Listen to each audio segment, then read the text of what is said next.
एक बार शिवजी और माता पार्वती मृत्यु लोक पर घूम रहे थे। घूमते घूमते वह विदर्भ देश के अमरावती नामक नगर में आए। उस नगर में सुंदर शिव मंदिर था, इसलिए महादेव जी पार्वती जी से के साथ वहां रहने लग गए। एक दिन बातों बातों में पार्वती जी ने शिवजी को चौसर खेलने को कहा। शिवजी राजी हो गए और चौसर खेलने लग गए। उस समय मंदिर का पुजारी दैनिक आरती के लिए आया। पार्वती जी ने पुजारी से पूछा, बताओ हम दोनों में से चौसर में कौन जीतेगा। वो पुजारी भगवान शिव का भक्त था, तो उसके मुंह से तुरंत निकल पड़ा, महादेव जी जीतेंगे। चौसर का खेल खत्म होने पर पार्वती जी जीत गईं और शिवजी हार गए। पार्वती जी ने क्रोधित होकर उस पुजारी को श्राप देना चाहा, तभी शिवजी ने उन्हें रोक दिया और कहा कि ये तो भाग्य का खेल है, उसकी कोई गलती नहीं। फिर भी माता पार्वती ने उसे कोढ़ी होने का श्राप दे दिया, जिससे वो कोढ़ी हो गया। काफी समय तक वो कोढ़ से पीड़ित रहा। एक दिन एक अप्सरा उस मंदिर में शिवजी की आराधना के लिए आई और उसने उस पुजारी को कोढ़ी देखा। अप्सरा ने उस पुजारी के कोढ़ी होने का कारण पूछा तो उसने सारी घटना उसे सुना दी। अप्सरा ने उस पुजारी से कहा, तुमने इस कोढ़ से मुक्ति पाने के लिए 16 सोमवार का व्रत करना चाहिए। उस पुजारी ने व्रत की विधि पूछी। अप्सरा ने बताया, सोमवार के दिन नहा धोकर साफ कपड़े पहन लेना, आधा किलो आटे से पंजीरी बना लेना, उस पंजीरी के 3 भाग कर लेना, प्रदोष काल में भगवान शिव की आराधना करना, इस पंजीरी में 1/3 हिस्से को आरती में आने वाले लोगों को प्रसाद के रूप में दे देना। इस तरह 16 सोमवार की ये विधि अपनाना। 17वें सोमवार को 1/4 गेहूं के आटे से चूरमा बना देना और शिवजी को अर्पित कर लेना और लोगों में बांट देना। इससे तुम्हारा कोढ़ दूर हो जाएगा। इस तरह 16 सोमवार का व्रत करने से उसका कोढ़ दूर हो गया और वो खुशी खुशी रहने लगा। एक दिन शिवजी और माता पार्वती दोबारा उस मंदिर में लौटे और उन्होंने पुजारी को एकदम स्वस्थ देखा। पार्वती जी ने इस पुजारी से स्वस्थ होने का कारण पूछा। उस पुजारी ने कहा, उसने 16 सोमवार का व्रत किया जिससे उसका कोढ़ दूर हो गया। पार्वती जी ने इस व्रत के बारे में सुनकर बहुत प्रसन्न हुई। उन्होंने भी ये व्रत किया जिससे उनका पुत्र वापस घर लौट आया और आज्ञाकारी बन गया। कार्तिकेय ने अपनी माता से उनके मानसिक परिवर्तन का कारण पूछा जिससे वो वापस लौट आए। पार्वती ने उन्हें इस सब के पीछे 16 सोमवार के व्रत के बारे में बताया। कार्तिकेय ये सुनकर बहुत खुश हुए। कार्तिकेय ने अपने दूर गए ब्राह्मण मित्र से मिलने के लिए ये व्रत किया। 16 सोमवार होने पर उनसे उनका मित्र मिलने के लिए विदेश से वापस लौट आया। उनके मित्र ने उससे ये राज पूछा तो कार्तिकेय ने 16 सोमवार के व्रत की महिमा बताई। ये सुनकर उस ब्राह्मण मित्र ने भी विवाह के लिए 16 सोमवार का व्रत रखने का विचार किया। एक दिन राजा अपनी पुत्री के विवाह की तैयारी कर रहा था। कई राजकुमार राजा की पुत्री से विवाह करने के लिए आए।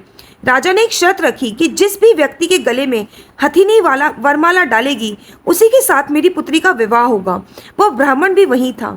भाग्य से उस हथिनी ने उस ब्राह्मण के गले में वरमाला डाल दी और शर्त के अनुसार राजा ने उस ब्राह्मण के साथ अपनी पुत्री का विवाह कर दिया। एक दिन राजकुमारी ने ब्राह्मण से पूछा, आपने ऐसा क्या पुण्य किया था जो हथिनी ने दूसरे राजकुमारों को छोड़कर आपके गले में वरमाला डाल दी। उसने कहा, प्रिय, मैंने अपने कार्तिक मित्र के कहने पर 16 सोमवार का व्रत किया था जिसके परिमाण स्वरूप तुम लक्ष्मी जैसी दुल्हन मुझे मिली।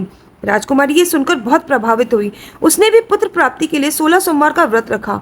फलस्वरूप उसके एक सुंदर पुत्र का जन्म हुआ। जब वह पुत्र बड़ा हुआ तो पुत्र ने पूछा, माँ, आपने ऐसा क्या किया जो आपको मेरे जैसा पुत्र मिला। उसने भी पुत्र को 16 सोमवार व्रत की महिमा बताई।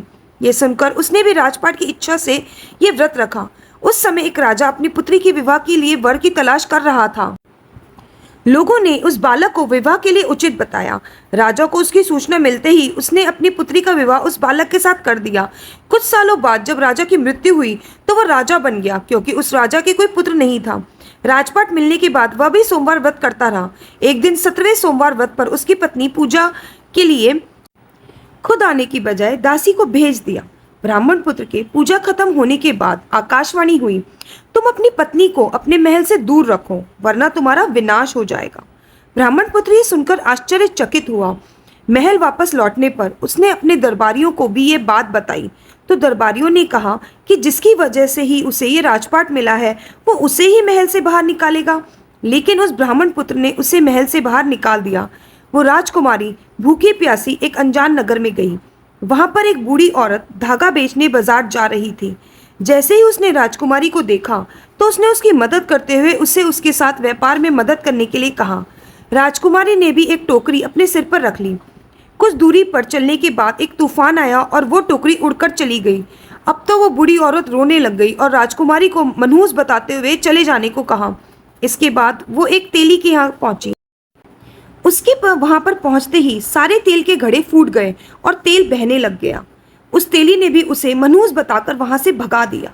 इसके बाद वो एक सुंदर तालाब के पास पहुंची। जैसे ही वो पानी पीने लगी, उस पानी में कीड़े चलने लगे और सारा पानी धुंधला हो गया। अपने दुर्भाग्य को कोसती हुई उसने गंदा पानी पिया और पेड़ के नीचे सो गई। जैसे ही वो पेड़ के नीचे सोई, उस पेड़ की सारी पत्तियां झड़ गईं। अब वो जिस पेड़ के पास जाती, उसकी सारी पत्तियां गिर जाती। ऐसा देखकर वहां के लोग मंदिर के पुजारी के पास गए। उस पुजारी ने उस राजकुमारी का दर्द समझते हुए उससे कहा, बेटी, तुम मेरे परिवार के साथ रहो, मैं तुम्हें अपनी बेटी की तरह रखूंगा। तुम्हें मेरे आश्रम में कोई तकलीफ नहीं होगी। इस तरह वह आश्रम में रहने लग गई। अब वह जो भी खाना बनाती या पानी लाती, उसमें कीड़े पड़ जाते।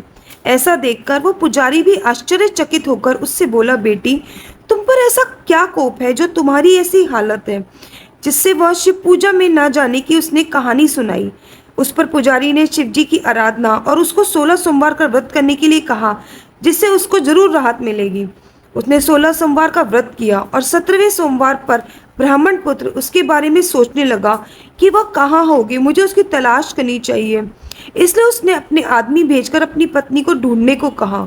आदमी ढूंढते ढूंढते उस पुजारी के घर पहुंच गए और वहां उन्हें राजकुमारी का पता चल गया। उन्होंने पुजारी से राजकुमारी का घर ले जाने को कहा, परंतु पुजारी ने मना करते हुए कहा कि राजा को कहो कि खुद आकर इसको लेकर जाए। राजा वहां पर गया और राजकुमारी को वापस अपने महल में लेकर आया। इस तरह जो भी 16 सोमवार का व्रत करता है, उसकी सभी मनोकामनाएं पूरी होती हैं।